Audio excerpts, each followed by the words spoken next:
தந்தி பிறந்தது கடந்த அரை நூற்றாண்டு காலமாக தமிழ் மக்களின் வாழ்க்கையோடு ஒன்றிவிட்ட தினத்தந்தி முதலாக மதுரையில் தந்தி என்ற பெயரில் நவம்பர் 1, 1942 தொடங்கப்பட்டது. நிறுவனரான தினத்தந்தி இன் சி. ப. ஆதித்தனார் தந்தியை தொடங்க மதுரையை தேர்ந்தெடுக்க காரணம் இருந்தது. அப்போது நாளிதழ்கள் அனைத்தும் தலைநகரான சென்னையில் இருந்துதான் வெளிவந்தன. மாலையில் சென்னையில் அச்சாகி வெயிலில் அனுப்பப்பட்டு மறுநாள் காலையில் மற்ற ஊர்களில் விற்பனையாகும். மதுரைக்கு தெற்கே பல ஊர்களில் மாலையில்தான் கிடைக்கும்.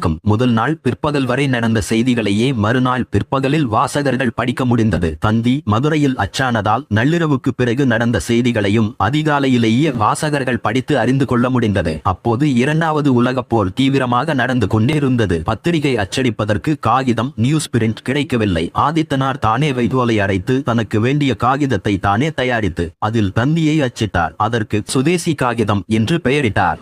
அந்த நாளில் வந்த பத்திரிகைகளை படித்தவர்கள் பண்டிதர்கள் மட்டுமே படிப்பது வழக்கம். அவர்கள் படிக்கும்படியாக மட்டும்தான் அந்த பத்திரிகைகள் இருந்தன. ஆனால் சாதாரண மக்களும் படிக்கக்கூடிய செய்திகளை எளிய தமிழில் தந்தி வழங்கியது. இதனால் மக்கள் பத்திரிகை என்று பெயர் பெற்றது. அமரர் ஆதித்தனார் காலத்திலேயே அவருடைய மகன் ப. சிவந்தி ஆதித்தன் 1959 ஆண்டில் தினத்தந்தி இன் நிர்வாக பொறுப்பை ஏற்றார். 1942 மதுரையில் தொடங்கப்பட்ட தினத்தந்தி அரை நூற்றாண்டு காலத்தில் அருகு போல் வேரூன்றி ஆல்போல் தழைந்து விழுதுகள் விட்டு இன்று ஒரே நேரத்தில் 10க்கும் மேற்பட்ட ஊர்களில் அச்சாகிறது.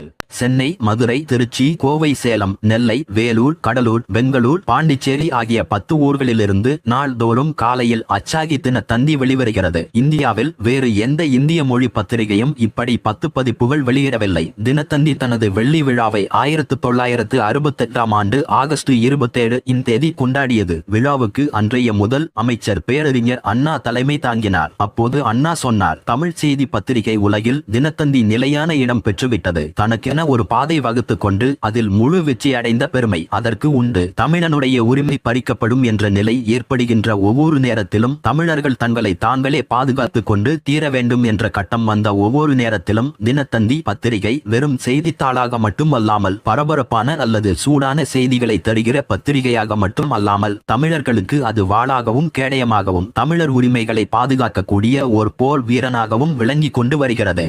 ஓர் அமைப்பை உண்டாக்குவது என்பது மிக கடினம். ஆனால் நல்ல முறையிலே அமைக்கப்பட்ட ஓர் அமைப்பினை யாரிடத்தில் ஒப்படைக்கின்றோமோ அவர்கள் ஒரு துளி அக்கறை காட்டவில்லை என்றால் எவ்வளவு திறமையாக அந்த அமைப்பை அமைத்திருந்தாலும் வெகு விரைவிலே அது கலைந்து விடக்கூடிய பேராபத்து உண்டு. அந்த விதமான நிலை இல்லாமல் ஆதித்தனார் அமைத்து கொடுத்த தினத்தந்தி நல்ல முறையிலே இன்னும் நல்ல வளர்ச்சி அடையத்தக்க வகையிலே மேலும் பல்லாயிரக்கணக்கான மக்கள் பல இலட்சக்கணக்கான மக்கள் விரும்பி படிக்கத்தக்க தன்மையிலே தினத்தந்தி இதழ் இன்றைய தினம் நடக்கிறது என்றால் பொறுப்பு ஏற்று நடத்தி கொண்டிருக்கிறார் என்றால் அதனுடைய நிர்வாக பொறுப்பும் நம்முடைய மதிப்புக்குரிய நண்பர் ஆதித்தனாரின் திருமகன் சிவந்தி ஆதித்தனுக்கும் அவரோடு கூட இதழிலே பணியாற்றுகிற ஒவ்வொருவருக்கும் உரிய பங்கு அதிலே உண்டு. இவ்வாறு அண்ணா பாராட்டினார்கள். தமிழ் தெரியாத பிற மொழியினர் தமிழ் கற்றுக்கொள்ள தினத்தந்தி உதவியாக இருக்கிறது. பிற மாநிலங்களிலிருந்து தமிழ்நாட்டில் குடியேறிய எத்தனையோ பிரமுகர்கள், கலைஞர்கள், அதிகாரிகள், வியாபாரிகள் தினத்தந்தி படித்துத்தான் தமிழ் கற்றுக்கொள்கிறார்கள். அன்று தமிழ்நாட்டின் கவர்னராக இருந்த பீஷ்மநாராயண்